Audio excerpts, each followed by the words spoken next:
everyone, we are live with the one and only Julia McCoy. Julia and I, we were just having a quick chat. This is actually the third time that Julia is back on my show. Oh my God. Go on. And everyone, you guys are really in for a treat today because Julia is just amazing.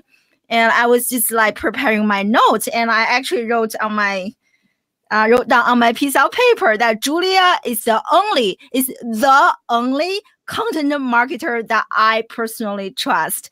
And I love her books. So today we are going to discuss how to write for an online audience.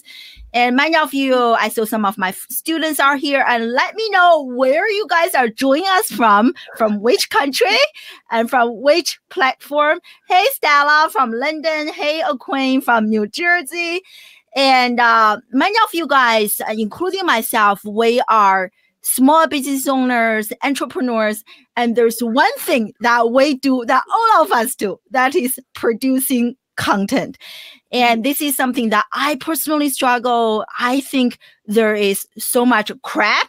There's so much noise in the digital space, and we really need to make an effort to produce quality content that people want to watch, that can generate us profit, can actually move our business forward.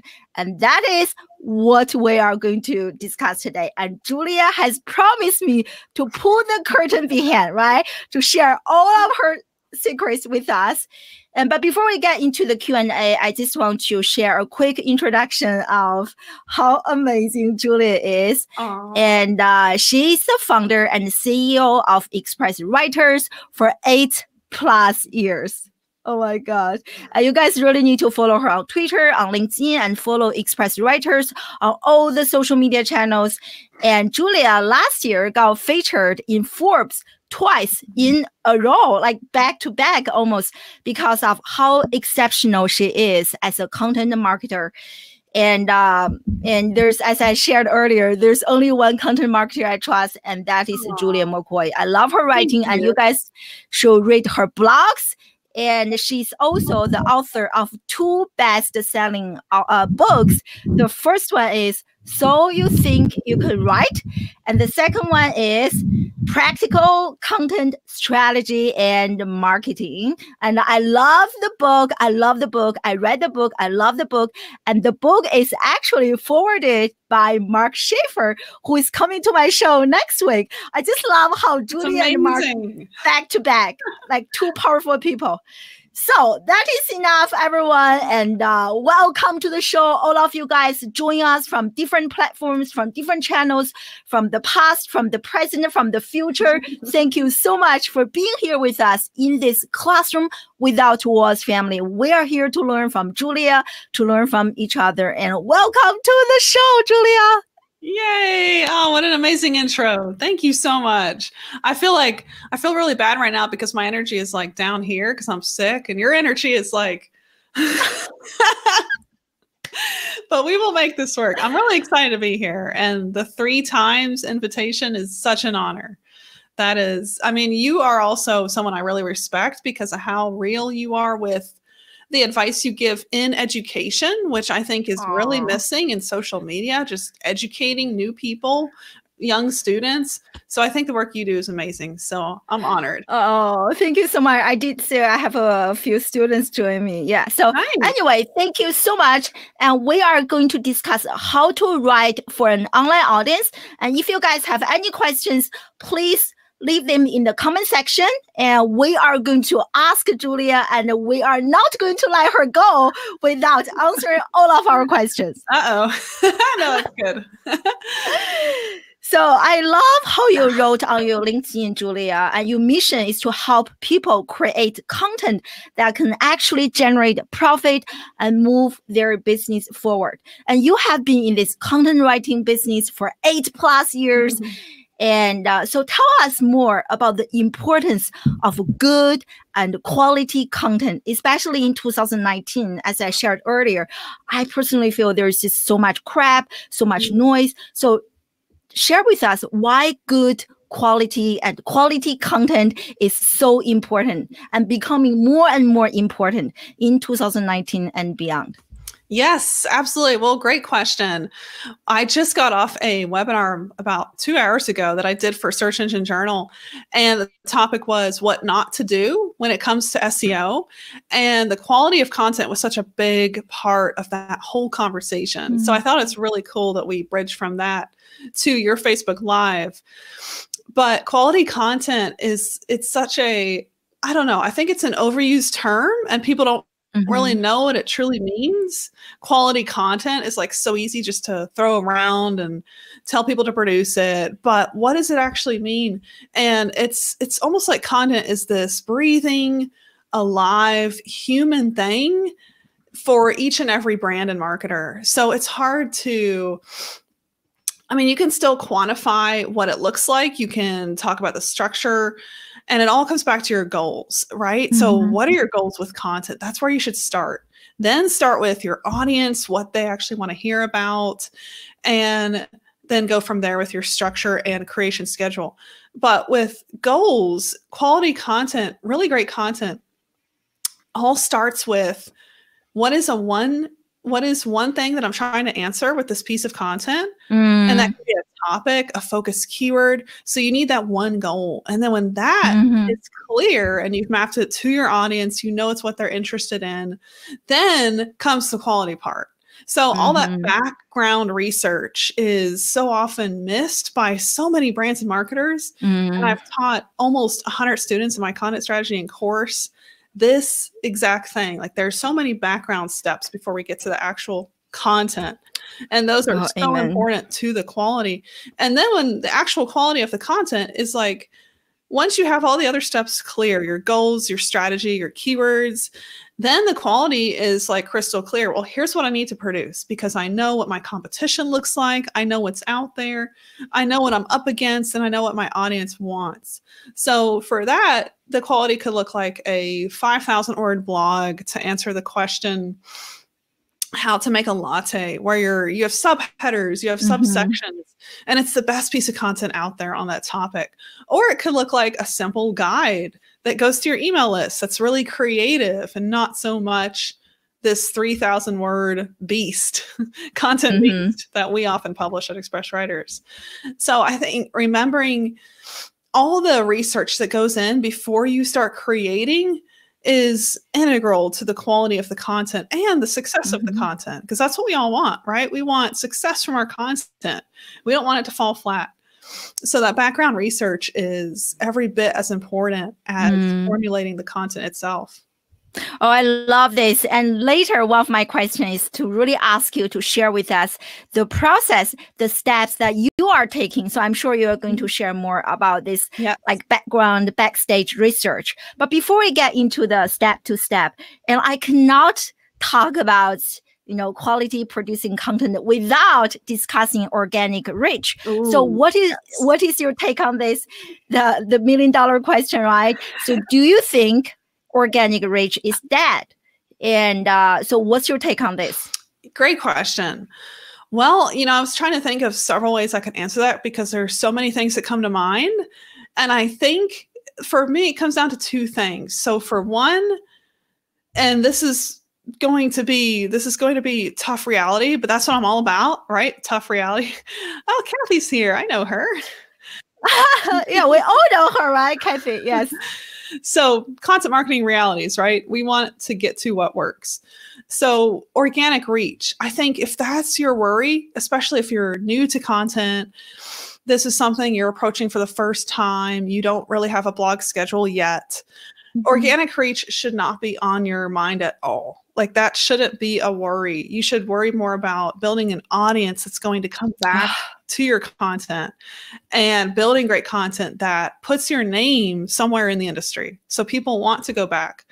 So it's like, yes, organic reach is dead. And that would be my second answer. It's very low now on places like Facebook. I think it's better on Twitter and Instagram. Facebook is really bad right now for organic reach.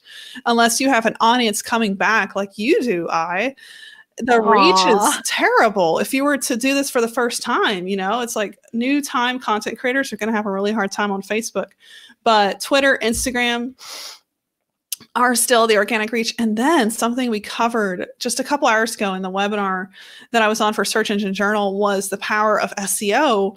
And it's really easy to forget that or put that on the wayside because social media looks prettier, right? It looks, oh, I get likes, I get comments. You don't get that with SEO content, but what you do get with SEO content are leads that will convert. And the statistics are huge. Like it's 14 to 16% conversion versus 1 to 2% on a Facebook ad funnel.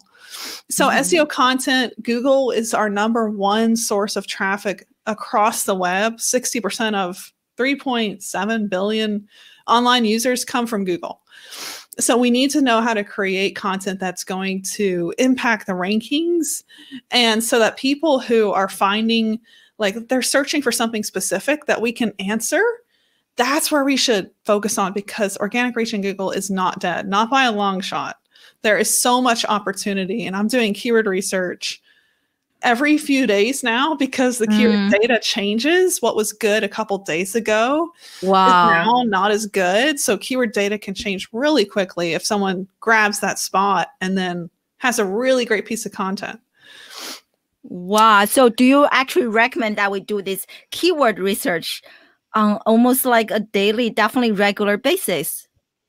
At least weekly, yes. If your goal is SEO content, you know, like going back to our goals, that's where everything should start. So for you with your show, you already have a clear goal, a clear show, and you have an audience that returns every week. So SEO content, should you do it? You could, to bring in more viewers, you could create some content around your topics and put that on your website, but not as necessary for you with the format and the content that you do. Yeah, thank you. And also when you're talking about organic reach, I also want to, you mentioned Instagram and Twitter. I also want to mention LinkedIn. Yeah. And nowadays, and the organic reach on LinkedIn is actually crazy, right? Especially if you are doing like LinkedIn video and even like video on Twitter. I don't know if you guys notice on Twitter, they actually change. You can add like the layout of Twitter video is different. I don't know how to best describe it. Have you tried? Almost looks like you added caption. Yeah. So a few days ago, I think you saw my update. I got 8K views on. I saw that. That was amazing. I'm still trying to, I don't normally get that much. I'm still trying to figure out what went right with that. But it shows again, Julia, what you were talking about, right? You have to experiment with things and keep like doing research and know what is going on and reflect and analyze. This is as much an art as a science, right? Yes, so true. Yeah. That's very well said.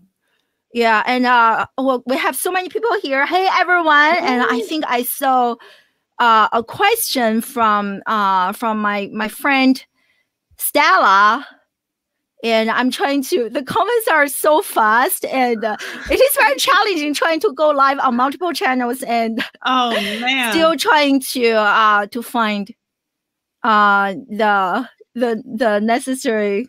I will come back to the question, Stella. I did see your question. I'm just going to get the conversation going here, but I will get back to your question. Okay, so tell us like more about the difference between, you know, and we're talking about how to write for an online audience, right? There are different forms of content. So how is like written content different from like video content and audio content and even visual content in terms of ranking on Google and get our audience to see our content? Yes, great question. Well, with written content, it's the best way to describe it would be it's timeless. So it's something that should be a foundation for everyone who is trying to get leads and sales online. So if you have that business presence and you're trying to get those leads, that revenue, then yes, absolutely. Written content is timeless for that. That should be a foundation of what you do. So that can go on, you know, Mark Schaefer, for example, he's doing Facebook articles. And because he's built such an audience over the years, he's okay to do that instead of posting on his site because people know that's Mark Schaefer and they trust him and they're going to go read it. So building that trust and reputation through consistency Amen. is Amen. so important to content. And then when it comes to video and other formats of content, I think right now, like if we're considering trends, video is really hot. And what's interesting, and I just wrote a guide about how to script out your video, because I think if you're planning a marketing video, a YouTube video, anything that would be in the bucket of like a how-to piece, and it's not live, then you should script it out. So I wrote this guide on that on the Right blog last week. And the statistic we found was that I think it's like 60 or 70% of executives, they watch video, they don't read content. And you can access people through video at the sales cycle at that last stage. So it's really great to create content where maybe you have a CTA to a course you're selling, a service you're offering, and that's something you script out, you plan, you produce it, and then that can go on channels like YouTube, your website. We put our videos on our website with transcriptions, but that written content is what Google is looking for. So you want to make that a foundation and then build the other formats on top of it. And keep in mind, video is hot. So that would definitely be something to do. This is gold. I love this. I love this. Like written content. I remember because this was an article I wrote almost 2 years ago when I just started my live streaming journey. And the article was long, was really comprehensive, well researched. So I discussed the different third-party tools to go live. And that article is still generating me traffic in terms of people subscribing to my list. They were like, I discovered you through Google search in terms of third-party tools to go live. I was like, wow. It tells me that it's time to update that article. Yes. But written content, guys, I know that many of you, like myself, I love video content because it is easier for me to produce. But written content, I love how you mentioned, you know, Google favors this as the foundation. This is so true. Yeah. It's timeless. It's like most people come back to written content. They'll watch a video, but they need subtitles if it's a produced video, or, you know, a supporting blog will make that video go further. So written content, I don't think it'll ever go out of style. It's just timeless. Oh, it's so true. Like compared, you know, talking about the difference between video content and written content is so much easier to go through, right? Like video, you have to kind of listen, you have to take notes, but written content, you can skim through. Right. And that's why I personally don't like it when people post a video on LinkedIn and they kind of force you, watch my video to discover the 3 tips. I was like, yes, duh, I can't watch the video now. Can you just tell us? Right. Just from an audience perspective, I think you just have to give people the options to still consume the content in a kind of written format. Yeah. And that's a really good point. I've actually had this, funny you say that, because I've had people thank me for that in email. They said, oh, thank you that in your YouTube description, you wrote the 3 points. They were like, I wanted to read it quickly because, you know, they had business meetings. Our audience is such busy people. They're often in like executive positions. So we know that. So we try to craft in the description what those 3, 5, 6 points are. But I thought it was funny that she reached out and was like, thank you for summing up those points in your video. Exactly. I love that. Like sometimes I feel so mad. Like people are like, I'm in the library, or I'm in like really quiet place and there's no caption. I can't. So anyone in the live audience, join us live or watching the replay.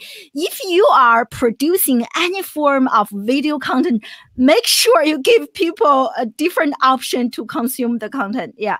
So here is a newbie question, but we're all newbies in some regard, from Keith. That's right. And he's asking, and how do you define content rich? That is an interesting question. I probably won't have the book answer on this. So you are not going to be back, Julia. Hold on, let me open my book over here. No, but I think just to sum it up and give Keith some clarity, content reach is how far your content goes to an audience. So that could be, and that goes back to your goals. So if that's Facebook, is your reach, where Facebook tells you your reach. So is your reach hitting the goals that you want to hit? And if it's SEO goals, then your reach might be search engine rankings. And your reach is going to happen if your content is higher in search. So that would be one measure of content reach for SEO content. But for the other forms of content, I think it's per platform. And reach is just, the people that you're reaching with your content, in short. Yeah. Definitely. I'm just reading more of the people's comments here.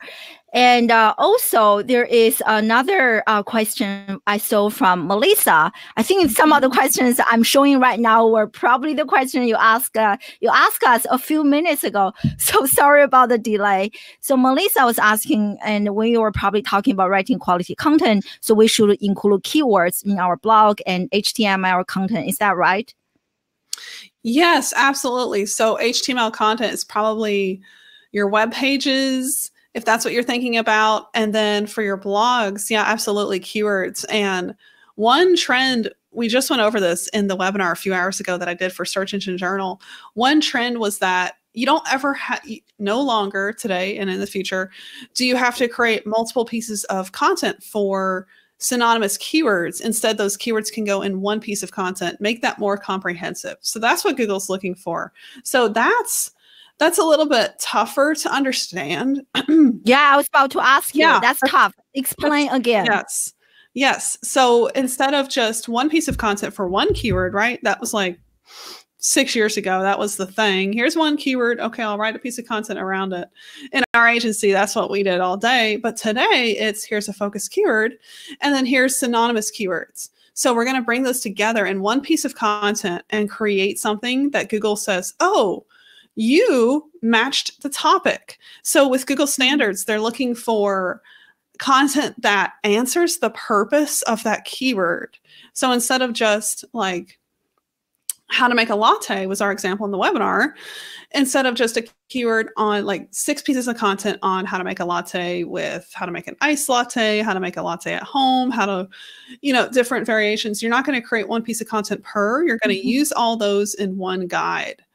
And format, structure is everything to SEO content. And I do teach that. And I think you're in the course that I teach on that, the Expert SEO Content Writer. Yes. Because that's a great course. It's an art now. Like it used to be so simple, just write for the keyword. But now it's how do we weave those in one really good piece of content? Oh, yeah, I love this. And I saw some other kind of newbie questions in the comments from different channels. So how about, I know we all know when we are starting a business, how important it is to know who is our ideal audience. But how about for those people who are just starting out? They don't have an absolute clarity in terms of whom they are serving, who is their audience. So how can they leverage or take advantage of written content or write in such a way that they can kind of gain clarity and slowly attract their ideal audience? Great question. Well, I think people that are there are in a really good spot, actually, because instead of like what we see today with a lot of agencies, well, not so much our clients, but people that we interact with, marketers, some of our clients, we see this abundance of content created that they have to go back and clean up in order to get SEO results, build more on-site traffic. So if you're starting at a place where you're brand new, that's a good spot instead of the other spot where I have thousands of pages that I need to clean up now. So think about the easiest way to explain this, and I teach this in my content strategy course, is think about your expertise as like the center of a circle. So this is your core. And then outside of that circle, outside of that core, those are topics that your audience wants to hear about.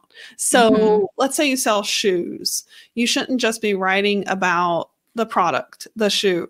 You should be branching out to what your audience wants to hear about. So like health and fitness apps, how to warm up our knees before we run.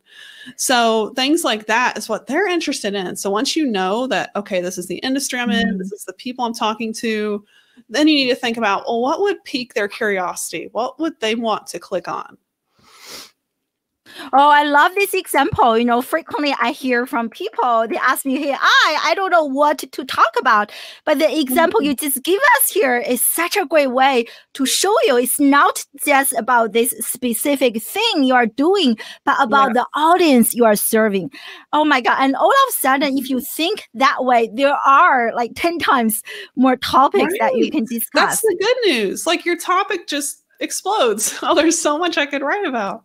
Oh, I love that. That's brilliant. Yeah. So here's a question from my dear friend Melissa, and she's asking about voice search, which is actually kind of one of my questions. And voice search is definitely on the rise. And so what do you think about this, Julia? Voice search and SEO and Google search results, and how voice search is going to affect our like content writing?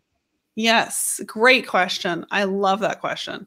So voice search is huge for us content creators now whenever our goal is to create on-site content that'll bring rankings and traffic. So if we're not thinking of voice search, we're outside of 2019. We're stuck in prior days. So voice search is a big part of how we optimize our content. So one really hot format these days that answers voice search is Q&A format. And I just published this guide where we have this goal, and it's on my course site, contentstrategycourse.com. It's in the header.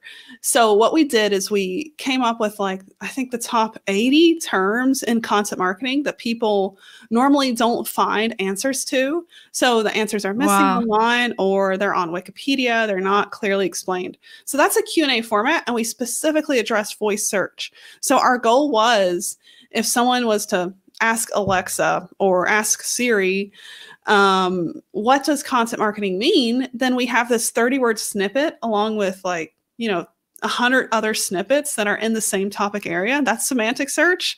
We're getting really nerdy here. So blending voice search and semantic search, that was what we shaped this piece of content in. So with voice search, think about Q&As that you can answer that are in your industry, in your area of expertise. So what you want to do with that content is, write out a list of questions that you can answer. Start there, like 30, 40 questions, 20 if you don't have that much. And then think about 30 to 50 word snippets that can answer each of those question strings.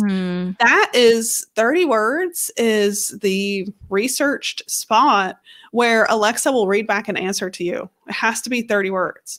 So voice search, like you want to think in terms of Q&A. And then with, let's say you're searching Google with your voice. So you're hitting that microphone button and you're searching like, what is the best pastry shop near me? So if you're doing something like that, then you want to think about geolocal keywords and including that in your content, and branching out beyond just content writing. You want to think about user reviews too. So that will really help you increase in that local voice search ranking position. Reviews really help if you have that location. Oh, I love this. I love this. Yeah. And Stella also loved this idea. Do you think we should also produce some sort of like written format in terms of like Q&A? Is that a kind of a good piece of content, or? So written content in Q&A versus like video? Yeah. Yes. So if you go to the best example I can give you, and I'll have to do some KPIs on this, but if you go to contentstrategycourse.com, look in the header and look for the word content marketing glossary, that's Q&A format. So that is where you have like this question string and it's like 12 words. And then your answer below it is 30, 40 written words. So Q&A, it's funny. It's taken more of a written content format now instead of just like video interview Q&A, which used to be, what was known for the term Q&A. So that term has evolved. That made me realize, because that usually applies to video. But in this case, we're applying it to content. Yeah, it's so interesting. Exactly. It's so interesting how our so-called best practices changes as a result of how fast media and technology, everything changes. Yeah. And then, something else to mention with this trend of Q&A, there's not a ton. I mean, you're up against thousands of search results, but you're not up against tens of thousands. So, and not everyone has done Q&A yet, especially in niche industries. So that could be a trend to capitalize on. Yeah. This is great. Yeah. I just want to give a shout out to Mitch Jackson. Thank you. Like, I'm so excited. You don't even know how excited I am right now to have Julia on the show. Yeah. Anyway. I love your energy. Your energy. Oh, thank you. Thank you. So, okay, Julia, and now please share with us the steps, the dirty secrets. How do you produce a good piece of content? You know, you were talking about research. So do you have a kind of a roadmap for you or anyone on your team to follow? How do you do this? So share with us, please. Yes, absolutely. Everyone take note. I was going to say, great timing with this question, because I just taught a workshop out in California where that was like new information to them, the process of content creation. So, I used to do this backwards. I used to make it really hard on myself back in my early days of doing content. So I would just like create this headline and then write, produce, publish, go back, create another headline, write. So what I found that works so much better is to have weeks. And if not weeks, like if you're not I'm a huge content producer. So I have to come up with a lot of content ideas, monthly columns, write blog content. We're updating older content. So probably more realistic would be to think about days and batches.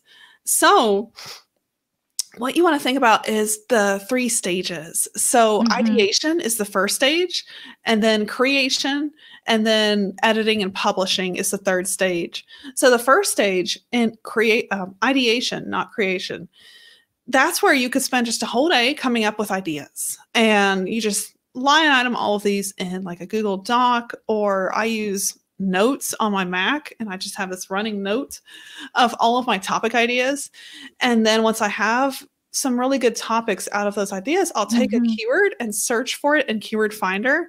And I love doing keyword research because it shows you what's at the top in Google for that keyword. And even if your goal is not SEO, you're still going to see so many good ideas that you wouldn't have thought of without that tool. So I'll plug in that keyword on ideation day once I have all these ideas, and I'll get some really good statistics and data. I'll say, oh, here's the top 3 links that are ranking in Google for this keyword. These are the content pieces that we have to beat. That's what I tell my team.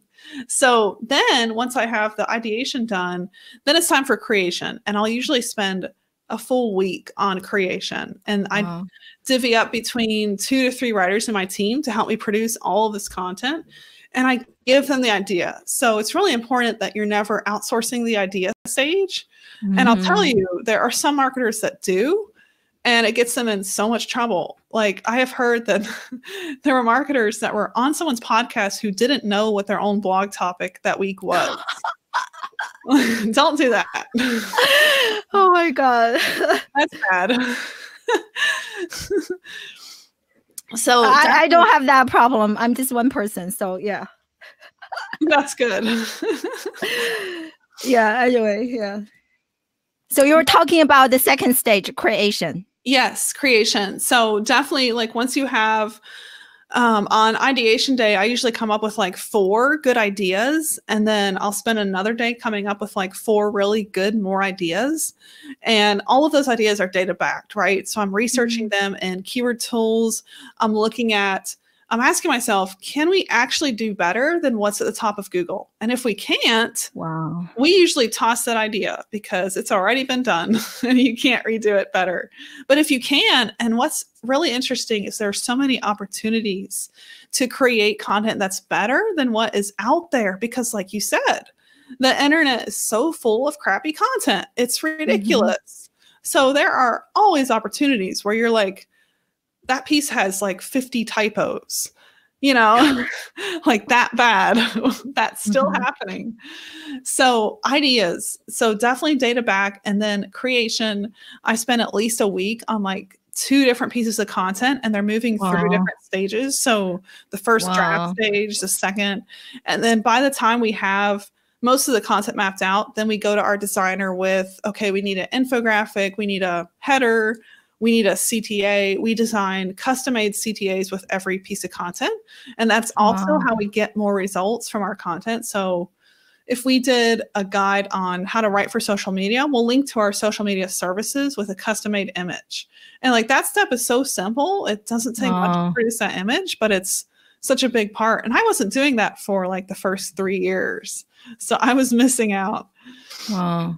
And then the last stage, you want to just devote at least like one or two if you can, 1 or 2 days just to the publishing in WordPress. So in WordPress, either you or an editor needs to be double checking it one last time, like check your facts, make sure your structure's there. You have H2s going on, H3s, those are your subheaders in content. So that's a whole stage in of itself, but it moves a lot quicker than the other stages. Wow, I absolutely love those 3 stages. And so you mentioned that you have a day just to develop ideas. So sounds really interesting. Yeah. Do you just designate a specific day in the week or in the month to just brainstorm ideas to talk about? Yes, absolutely. Wow. And I was testing different days, and I don't know if this is true for everyone, but I seem to be better at the beginning of the week because it's like a fresh week. So Monday is usually my ideation day. And on that day, I'll just hermit hole myself in my office. And I'm like, I'm not here. And I'll just come up with all these ideas for content. Wow. Now I see what I'm now doing. This is great. Yeah, I really love. I hope it helps. Yay. Yeah, because I never think that way. I never proactively approach what I need to talk about. So for me, I'm just like a spontaneous person. So for my content, like I feel like, writing an article or doing a video, I don't do much planning at all. This is what I learned from your course. And also like just here, you just reiterated how important it is to have a plan. And even this is like Julia, she has been doing this for 8+ years and she's still doing this. I was really shocked when you say that you spend 7 days, an entire week, and you have a team to work on a piece of content. That shows how much time and effort goes behind quality content. Amen. Yeah. Oh, 100%. Yes. It's like you cannot really create this amazing, work of art, this amazing piece of content without time. If you try to rush it, like we've actually rushed in the past because I thought production was more important. And there's statistics out there that are like, if you hit this 16 number per month, you'll get like 4 times more leads. Well, the truth is, if you hit the quality benchmark, that's when you start to get people that are like, I want to buy your services because of how good your marketing is and how much you care about what I'm interested in. Amen. So when you get to that point with your content, that's not quantity, that's quality. Yeah. Oh, I love that. I love that. And I love this comment. Quinn is actually one of my undergraduate students. And so this is the real classroom, Quinn. That's what I'm trying to show you. Like Julia knows a lot more than many of the professors in the classroom. And I feel really confident to say that. And so talking about like this frequency, nowadays, I feel like everyone's doing this like 1 video a day or like 1 article a day, all those like daily challenges. But I don't know. What do you think about that? How can you just like, for me, like just listening to you, producing a quality piece of content takes time, right? Like, how can you do that on a daily basis? So what do you think about this? Do you think frequency will like off balance the lack of frequency when it comes to content creation, like quality content or frequency? Like if you produce frequently, even though your content is bad, will Google favor that because you are doing this frequently? So what do you think about that? Yeah, that's a really great question. And I've seen those daily challenges. And I think for those people, probably their goal is not so much SEO rankings, but still, like, no matter where you're publishing, do you want to just add to the noise? And I think when you get to that point where, okay, this didn't really feel right to me, this wasn't heartfelt, I was just trying to hit my daily benchmark, that's where quantity always, like, it's going to make you lose your touch, and it's just going to add to the noise. So if that, yeah, I see a lot of people trying to hit a daily benchmark, and that may get them visibility. But here's the question. Does that actually get them results? Because they could get like 10,000 followers, but out of those 10,000 followers, are they getting people that, you know, buy into what they do? Amen. And there's probably a gap there. So, and that's what you were sorry to interrupt you. That's what you were talking about earlier, you know, this social media fun activity versus SEO content that can actually convert. Yeah. Sorry to interrupt. Yes, exactly. Conversion. I mean, we all care about our content, you know, hitting the right places, meeting the right people. And what's more important is, I think if we put that much heart and care into our content, again, like, it comes back to, what does the web look like? And are we a part of just the noise, or are we a part of the creators that give a crap and create really good stuff and start to get known for that over time? So it's like, okay, what bucket do I want to be in? And, you know, in the beginning, I was definitely in the first bucket for like at least a few years, just because of how much I was trying to produce. So that's where you have to stop and ask yourself, okay, does quantity hinder my quality? And if it does, drop down. Oh, that's a hard question. I think all of us need to ask. Yeah. And also you mentioned when you are doing like developing ideas to write about, you search keywords. So what is in your toolbox? What are some, like you mentioned keyword search, some other tools that you use that help you producing compelling content? Yes. Great question. Well, I love right now, I am really all about this tool, mangles.com. They produce really user-friendly tools with pretty accurate data for a newer tool that's on the market. So Mangles, and then the suite of tools they produce is different website-focused tools. So the one that I use is Keyword Finder, and that's just KWFinder. And then I also use SEMrush. And the other tool I use is just Google's autocomplete. They're synonymous keywords that appear. Like if you plug in your keyword that you're going to go after, scroll to the bottom of Google, and then you'll see like 8 or 10 or even sometimes 12 different terms. Grab those terms, put them in your document, and make sure you include those in your piece of content. And that's real-time data. And if Google sees that you're using real-time data, even more bonus points for your site. Yeah. Oh, that's a great point. How about for people who are just starting out? I'm sure some of the tools you mentioned are free, some are more expensive than others. For people who are just starting out, so do you have kind of like starting out, use this type of tool and then upgrade later? It's like my live streaming stage. Yeah. Yes. Yeah, absolutely. I would say start with Mangles, just because their interface is one of the easiest to understand. So definitely Mangles, Keyword Finder. And whenever it's time to upgrade, if you have more clients, more revenue coming in, I would definitely recommend taking a look at SEMrush because of the data. SEMrush is just like this giant bucket of accurate data. So being able to tap into that data will give you so many fresh keyword ideas that have really great opportunities. So definitely start with Keyword Finder if you're new to this. It's like so much easier to understand. SEMrush is definitely more advanced. Yeah. I just got access to SEMrush, and I feel like actually, it's like so much information. They have so many amazing tools, and I noticed they just have I think it might be a new feature with like Google Doc. You can actually turn on keyword as you are writing your Google document. And then like as you write, they will tell you. It is really like fascinating, some of the tools. Oh yeah. They're always adding new features. And that one's pretty crazy. Yeah. We actually tested it for our agency content, and it was too distracting for our writers. Because it's like you want to focus on quality and not just the keyword. So, but I have a kind of a question, Julia. But if everyone is using the right keyword, but like how can we stand out? Do you think that's an issue, or am I kind of overthinking here? It's irrelevant.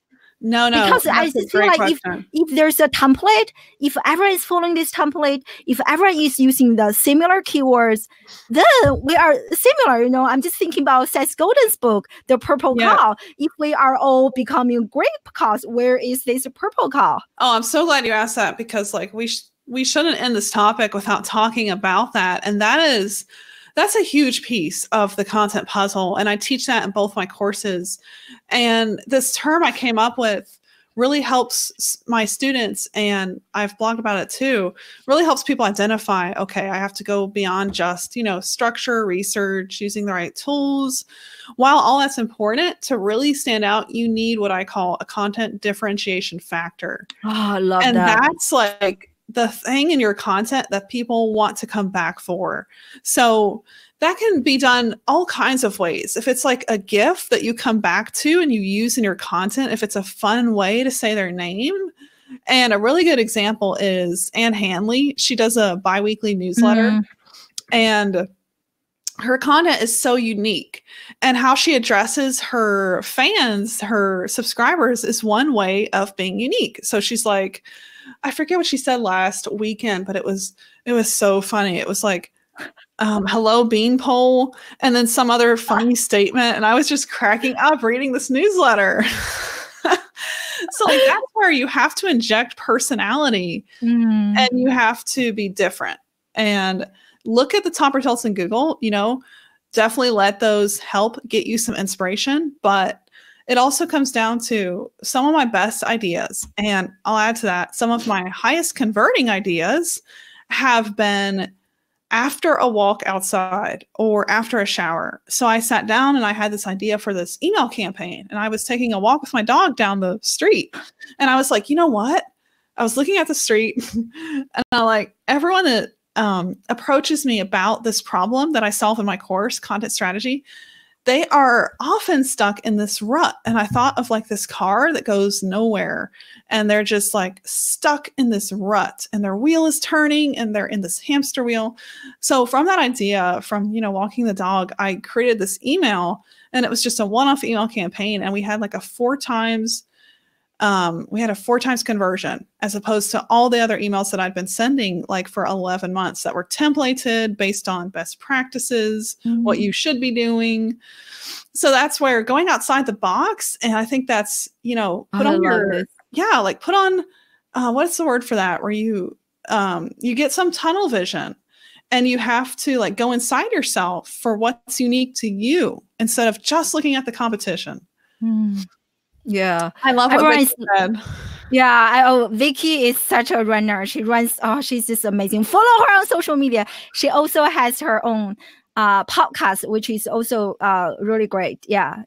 So everyone is loving this this content differentiation factor, and this is so good, because I think, like, on the one hand, we know the best practices, right? Kind of the rule book, like the roadmap. On the other hand, you have to unlearn what you learn, and then become really unique. Otherwise, everyone's kind of this like cookie cutter approach, kind of mass production of this best practice. So I really love this point you just added. Yeah. This is great. And so, wow, we are almost running out of time. Just quickly, I know you are such a grammar nerd, Julia. And I frequently sometimes see you online talking about some like really silly, simple grammar mistakes that we tend to ignore. So just give us like some quick examples of silly grammatical mistakes or typos, there, all those things that we should avoid. Yes. Love that. Well, you know me, I'm definitely a grammar nerd. This is true. So I think, this will be a really good question to ask my editors. We're up to like 200 pieces of content a week now in the agency, if not like sometimes 300. So, we see all kinds of common things. And I've written these short guides just for our writers on these different problems that we see. And a lot of it comes down to the simple words like it's versus it's. Like, where do we put that apostrophe? Oh my God. And that's such a common error. And I still do that sometimes. Whenever I plug a post in WordPress, I have the I have this spelling add-on. I used to have Grammarly, but it was actually correcting the wrong things. So I had to stop using it. That was crazy. But I think it's just WordPress's native spell check feature. So WordPress will catch things like that before you publish, and you can right click and select what's suggested. So that's really nice, just to check through and catch all those weird like little its and there, which when you're in that creation stage and your thoughts are just flowing, it's so easy to misspell. And like, that's okay in the creation stage. That's okay to misspell. It's in the publishing phase where you really want to like have an editor or an add-on or a tool that helps you stop that.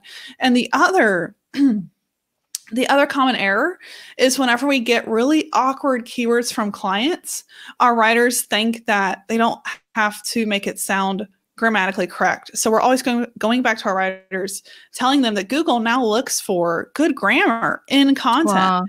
Which is great. I love that. So you don't want to just use this forced sounding keyword like eye doctor Virginia. That's not grammatically correct. So now we can say eye doctor in Virginia. We can add in that conjunction or preposition. So that's another common error that we're seeing in our writing team. We have trained them on, we still train our newcomers, and most of our veteran writers have that down by now. Oh, I love this. Do you guys have a guide or like an article of like silly mistakes that we should avoid in terms of writing? Like, yes, I do actually. Yeah, because you know what I found whenever I was doing some research on that? I'm like, I have to make a blog about this because there were huge errors made that got out that shouldn't have gotten out by like $1 million brands. Old Navy like misspelled something on their T-shirt, and a presidential candidate misspelled America.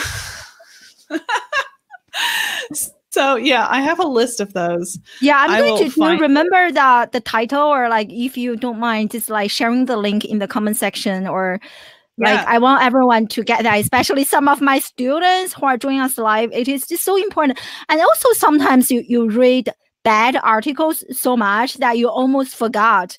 Like when you see, like you almost forgot how to write correctly, and you start to second doubt yourself. Oh, is this even right? So I really love the point you mentioned, like how Google is like prioritizing good grammar, good content. And I really hope moving forward, it's really about this quality, not just like quantity. We have way too much, like, you know, crap there, as you mentioned earlier. Yeah. So I know I can just chat with Julia like forever. As you guys can tell, we're already running over time for today's chat. And I can do the same with you.